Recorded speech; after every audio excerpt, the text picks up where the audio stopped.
Hi everyone. So today in this video, I'd like to introduce to you guys to one of Chaos Zero Nightmare's core mechanics or core features that we have to do inside the game, which is the chaos manifestation. And I think it's one of the more interesting or one of the key selling points of the game actually. So the chaos manifestation is a roguelike mode inside the CZN where actually we are able to upgrade the decks that we have and get equipments for our units to have the save data improve, right? So in essence, think of it as like your training ground for all the units that you want to do. And the chaos manifestation, so you unlock this as you go through the story. So we started with the blue pot, right?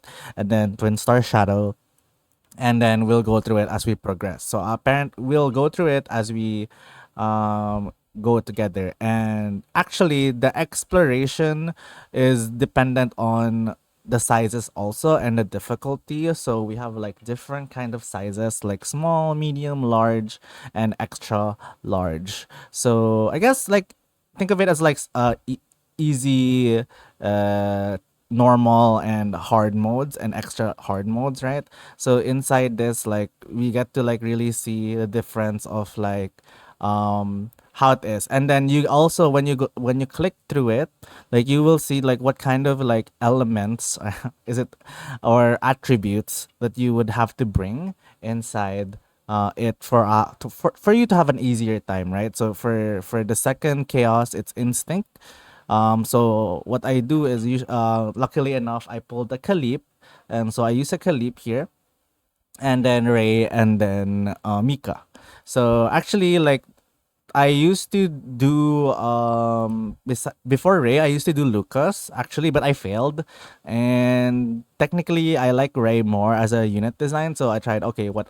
Why the heck? So like I used it. So like let's go through it. But also like you can only complete chaos manifestations every 4 times until you get like a loot certification card.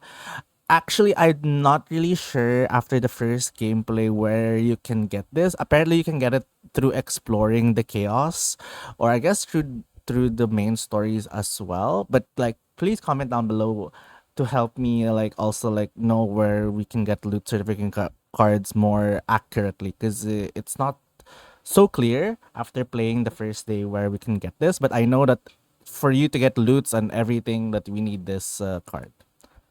But it's free to explore. It's free to enter, and if you fail, it doesn't use up your card, right? So let's just go through it and see. So we have like different difficulties here. Let's for the blue pot. The recommended level is only level 20 with the passion as the fire element as the weakness attribute here. And you can see like what kind of, so basically when we go through in, we'll have a like teleportation sequence, and then the card epiphany, right? So like this is technically when you have a card epiphany is like a buff, a certain buff that you go through um the the game to your existing decks. And then also like the starting how do I say this, chaos buffs that you will get. So you have to choose like which one. It will affect how you actually progress. So maybe in blue pot it's not as prominent, I would say, but as it gets harder and more challenging, I'm sure it will be more understood or important for us to choose. So let's just go through here, right? And then basically you'll be pushed into like the different kinds of like navigation system inside it. So just to go through what each of this means. So you are here as a starting point, and you can traverse however you see fit. So you can set your own journey, but you can't go back, right? You can't go back. So each of these styles actually mean like it's a normal battle area. If it's this double cross sword, the question mark is an unknown tile. So you can get rewards depending on it. It's also possible to be fighting enemies.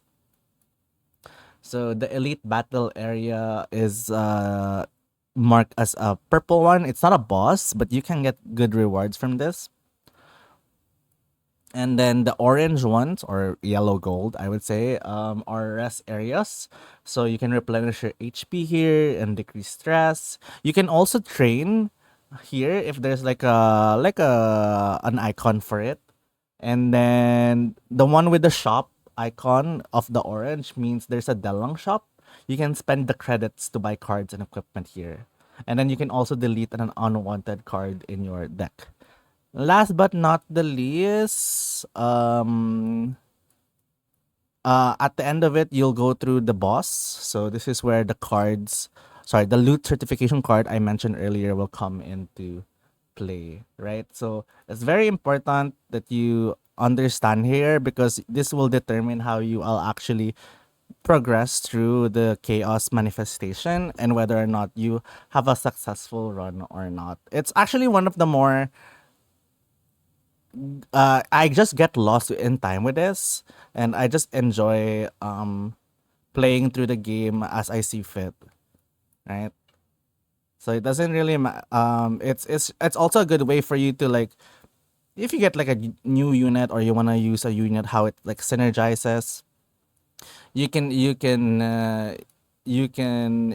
test them out in like the chaos without having much how do I say this investment, right? So you can go to the lower levels to see which one you would want to like play with. So yeah.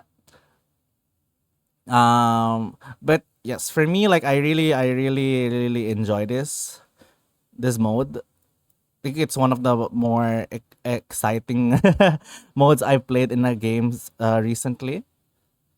Um, but if it's something that you have to also be like careful with, right?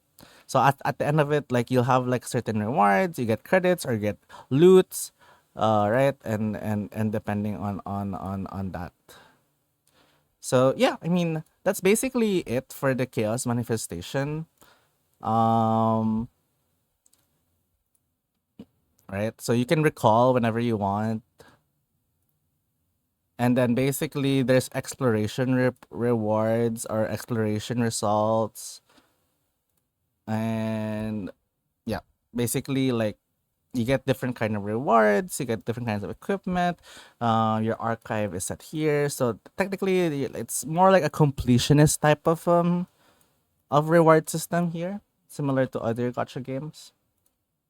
But that's basically it. So like with the chaos zero nightmare main game modes, that's the chaos manifestation, right? You go in, you traverse through it depending on the difficulty and the element. Make sure you have the element.